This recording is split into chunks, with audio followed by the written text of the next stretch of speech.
अभिमन्यु के हाथ में जो इलेक्ट्रोमैग्नेटिक फील्ड मीटर था वो लगातार बजते जा रहा था। उसकी आवाज धीरे धीरे तेज होती जा रही थी। युग इलेक्ट्रोमैग्नेटिक फील्ड मीटर को देखते हुए कहता है, यार ये इतना आवाज क्यों कर रहा है? तो इसे बंद क्यों नहीं करता, वरना जंगली जानवर जाग जाएंगे और यदि वो जाग गए तो भूत प्रेत हमें मारे या ना मारे, लेकिन वो हमें जरूर मार डालेंगे।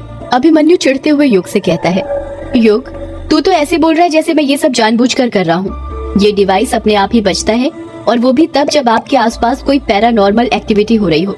मतलब ये है कि हमारे आसपास जरूर कोई ना कोई अदृश्य शक्ति है। अभिमन्यु उस इलेक्ट्रोमैग्नेटिक फील्ड मीटर को चारों तरफ घुमाने लग जाता है और जिस डायरेक्शन में इलेक्ट्रोमैग्नेटिक फील्ड मीटर से ज्यादा आवाज आ रही थी उस ओर जाने लग जाता है। युग अभिमन्यु को रोकते हुए कहता है, कहाँ जा रहा है तू? अभिमन्यु बांस के पेड़ से निकलते हुए कहता है, भूत को पकड़ने। चल जल्दी से मेरे पीछे आजा। बहुत हंस रहा था ना तू मुझ पर, चल आजा, आज तुझे भूत दिखाता हूँ। अरे मैं तो युग अपनी बात पूरी कर पाता उससे पहले ही अभिमन्यु वहाँ से चला जाता है। युग भी अपना सामान उठाता है और अभिमन्यु के पीछे पीछे जाने लगता है। इलेक्ट्रोमैग्नेटिक फील्ड मीटर से आ रही आवाज का पीछा करते करते युग और अभिमन्यु दोनों ने काला झाड़ी जंगल पार कर लिया था और वो किश्नोई नदी के पास पहुंच गए थे। अभिमन्यु इलेक्ट्रोमैग्नेटिक फील्ड मीटर को हवा में लेफ्ट राइट करते हुए कहता है, आवाज तो यहीं से आ रही है, मतलब भूत यहीं कहीं है हमारे आसपास। युग चिढ़ते हुए कहता है, ये क्या बोल रहा है अभिमन्यु तू? ये भूत वूत कुछ नहीं होते, छोड़िए तेरी मशीन। युग तू 2 मिनट चुप रहेगा, मुझे अपना काम करने दे, समझा? डिस्टर्ब मत कर, हम लोग भूत के बहुत करीब हैं। देखना आज मैं उसे पकड़ ही लूंगा। अभिमन्यु इलेक्ट्रोमैग्नेटिक फील्ड मीटर को लेकर किश्नोई नदी के शुरुआती किनारे तक पहुंच गया था। नदी शांत लहरों के साथ बह रही थी जिसमें घुटनों तक पानी था। चांद की चांदनी नदी के पानी पर छाई हुई थी। जैसे ही अभिमन्यु इलेक्ट्रोमैग्नेटिक फील्ड मीटर लेकर नदी में अपना पहला कदम रखता है, इलेक्ट्रोमैग्नेटिक फील्ड मीटर बजना अपने आप बंद हो जाता है। अभिमन्यु और युग दोनों शॉक्ड हो जाते हैं और सोचने लग जाते हैं कि अचानक से इलेक्ट्रोमैग्नेटिक फील्ड बंद कैसे हो गया। वातावरण में अचानक से शांति छा गई थी। अभिमन्यु इलेक्ट्रोमैग्नेटिक फील्ड मीटर को अपने हाथ से ठोकते हुए कहता है, अरे ये क्या, इसमें से आवाज क्यों नहीं आ रही है? कहीं ये खराब तो नहीं हो गया? युग नदी के बाहर ही खड़ा हुआ था। वो वहीं से अभिमन्यु को ताना मारते हुए कहता है, खराब तो तब होगा ना जब ये सही होगा। इतना घटिया तो है तेरा ये डिवाइस। क्या नाम बताया था तूने? हाँ, इलेक्ट्रोमैग्नेटिक फील्ड मीटर। तुझे पता है इसने आवाज करना बंद क्यों कर दिया? अभिमन्यु उदासी के साथ पूछता है। क्यों? क्योंकि शायद तुझे पता नहीं है, इलेक्ट्रोमैग्नेटिक फील्ड का एटमॉस्फेयर पर फर्क पड़ता है। मतलब ये कि जब वातावरण चेंज होता है तो मैग्नेटिक फील्ड भी चेंज होता है, जिस कारण जब हम जंगल से यहाँ तक आए तो इसने यहाँ पर आकर आवाज करना बंद कर दिया, क्योंकि जंगल के अंदर के एटमॉस्फेयर में और नदी के पास के एटमॉस्फेयर में बहुत डिफरेंस है। तुझे कैसे पता ये सब? इलेक्ट्रॉनिक एंड इलेक्ट्रिकल इंजीनियर हूँ बेटा, इतना तो पता ही होगा। तेरी तरह झोला छाप पैरानॉर्मल एक्टिविटी एक्सपर्ट नहीं हूँ। मैं नहीं मानता, मुझे तो लगता है कि मेरा ये डिवाइस हमें बिल्कुल सही जगह पर लाया है। युग अभिमन्यु को घूरते हुए कहता है, और तुझे ऐसा क्यों लगता है? इसके 2 कारण हैं। पहला कारण ये कि जब हम जंगल से यहाँ नदी तक आए तो उस बीच भी एटमॉस्फेयर चेंज हुआ होगा, तब ये बंद क्यों नहीं हुआ? यहाँ नदी पर आकर ही बंद क्यों हुआ? युग हैरानी के साथ पूछता है। और दूसरा कारण ये है कि आज से 13 साल पहले यक्षिणी हर पूर्णिमा और अमावस्या की रात किश्नोई नदी पार करने वाले मर्दों के साथ संभोग करके उनके दिल का खून पीकर उन्हें मार देती थी। युग शॉक्ड होते हुए कहता है, तो ये कहानी तुझे भी पता है? ये कहानी नहीं, हकीकत है, और ये बात बंगला मुड़ा और रोंका मुचा गांव के बच्चे बच्चे को पता है, समझा? छोड़ ये सब। तो हाँ, क्या बता रहा था मैं कि देख, यक्षिणी मर्दों के साथ संभोग करके उन्हें मार देती थी, यहीं पर, इसी नदी के पास। तो उनकी आत्मा भी यहाँ भटक ही रही होगी ना, समझा? इसलिए तो मेरा ये डिवाइस यहाँ पर आकर बंद हो गया। युग घूरते हुए अभिमन्यु से पूछता है, तू ये यक्षिणी भूत प्रेत डैन पर भरोसा करता है? हाँ करता हूँ। क्यों, तू नहीं करता? नहीं। अभिमन्यु युग के पास जाते हुए कहता है, तो फिर गले में ये काली माँ का लॉकेट क्यों पहना हुआ है? युग के गले में काली माँ का लॉकेट था जिसमें उन्होंने रौद्र रूप धारण किया हुआ था और उनके पैरों पर भगवान शिव थे। युग उस लॉकेट को हाथ लगाते हुए कहता है, ये लॉकेट माँ ने मुझे दिया था, उन्हीं की याद में पहनता हूँ। अब वो तो है नहीं, इसलिए। युग अपनी बात पूरी करता उससे पहले ही अभिमन्यु कहता है, कुछ भी हो पर भरोसा तो करता है ना, भले ही माँ के कारण क्यों ना। तो फिर भूतों पर भी भरोसा करना सीख जा। पर जो चीज दिखाई नहीं देती उस पर विश्वास कैसे करूं? दिखते तो हमें भगवान भी नहीं है, पर फिर भी हम उन पर विश्वास करते हैं ना। तुझे पता है ये जो भूत होते हैं ये हर वक्त हमारे साथ रहते हैं, हमारे साथ खाते हैं, सोते हैं, उठते हैं, बैठते हैं, सब काम करते हैं, पर ये हमें दिखाई नहीं देते। पता है क्यों? क्यों? क्योंकि इनके पास भी भगवानों की तरह शक्तियाँ होती हैं, शैतानी शक्तियाँ। भगवान और भूत दोनों एक ही सिक्के के दो पहलू हैं। देख, दोनों की हिंदी और इंग्लिश के शुरुआती अक्षर भ और जी से ही स्टार्ट होते हैं। चाहे फिर वो इंग्लिश का घोस्ट हो और गॉड हो या फिर हिंदी का भूत और भगवान। तू तो सही में इंटेलिजेंट वाली बातें करने लग गया यार। तुझे ये सब बातें कैसे पता? तेरे पापा ने बताई। युग हैरानी के साथ पूछता है।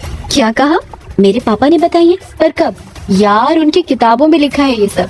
तूने उनकी किताबें नहीं पढ़ी क्या? क्या तो लिखते थे यार, वो रोंगटे खड़े हो जाते थे पढ़ते पढ़ते। युग उदास होते हुए कहता है, नहीं मैंने नहीं पढ़ी।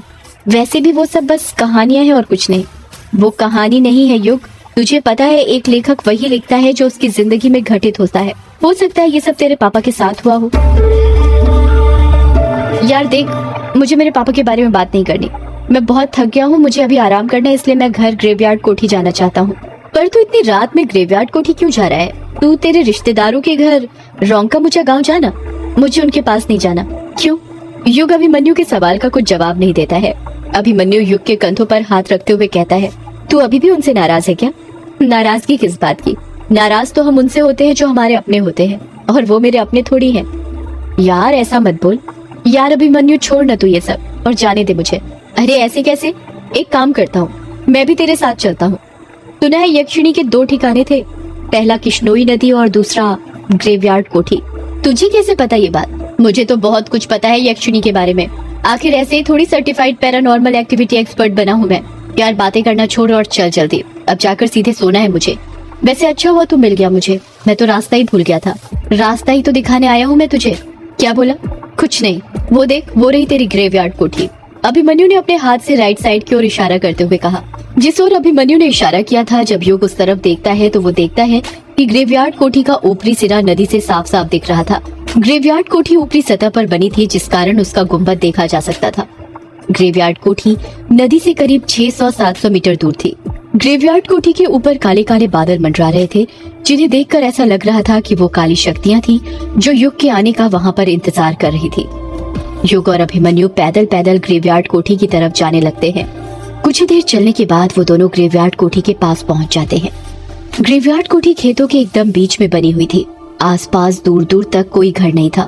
ग्रेवयार्ड कोठी के पास करीब 2 हेक्टेयर जमीन थी जो खाली पड़ी हुई थी। ग्रेवयार्ड कोठी 2 मंजिला थी, जिसमें बाहर से खिड़कियां देखने से लग रहा था कि करीब 50 से 60 कमरे होंगे। कोठी में ग्रे कलर किया गया था। अभिमन्यु ग्रेवयार्ड कोठी को देखते हुए कहता है, यार ये तो किसी फिल्म की हॉरर कोठी जैसी लग रही है। देख, कोठी के ऊपर काले बादल भी कैसे मंडरा रहे हैं। युग चिढ़ते हुए कहता है, यार ये फिल्मों की नहीं, मेरे पूर्वजों की कोठी है जो उन्होंने अंग्रेजों से खरीदी थी। हाँ पता है मुझे, मैंने डिटेल्स निकाली थी इस कोठी की। ये अंग्रेज लोग भी ना बड़े कमाल के थे। कैसे? तुझे पता है ये कोठी कब और क्यों बनाई गई थी?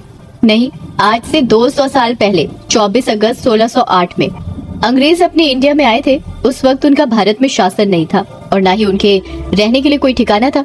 जब वो मेघालय में आए तो उन्हें अपने बंगलामुडा गांव में भी रहने नहीं दिया, क्योंकि ये अंग्रेज गाय सुअर सब खाते थे और हमारे हिंदू धर्म में गाय को देवी माँ की तरह पूजा जाता है।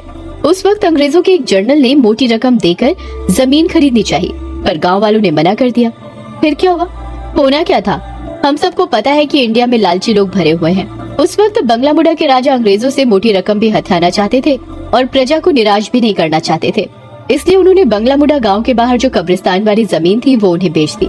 गांव वाले तो दिन में भी वहां पर जाने से डरते थे, पर ये अंग्रेज कहाँ किसी से डरने वाले थे। उन्हें भारत का खजाना जो लूटना था, उन्होंने कब्रिस्तान के ऊपर ही कोठी बना दी। गांव वाले शुरू में इसे लाशों वाली कोठी कहते थे, फिर अंग्रेजों ने ही इसे ग्रेवयार्ड कोठी नाम दे दिया। अच्छा, जब भी दूसरे गांव से अंग्रेज सैनिक आते थे तो उन्हें यहीं पर ठहराया जाता था, यहीं पर खातिरदारी की जाती थी। उनके अय्याशियों का सारा सामान था। यहाँ पर रात रात भर मुजरा चलता था, तवाइफें नाचा करती थी। और तू कह रहा था ना कि ये यक्षिणी नहीं होती। तुझे पता है यहाँ के अंग्रेज अफसरों ने अपनी डायरी में यक्षिणी का जिक्र किया है। यक्षिणी का नाम सुनकर युग चिढ़ जाता है और चिढ़ते हुए कहता है, तेरी ये कहानी खत्म हो गई हो तो क्या अब हम कोठी के अंदर चले या रात भर यहीं पर बैठकर कहानी सुनाने वाला है? हाँ चल, मैंने रोका है।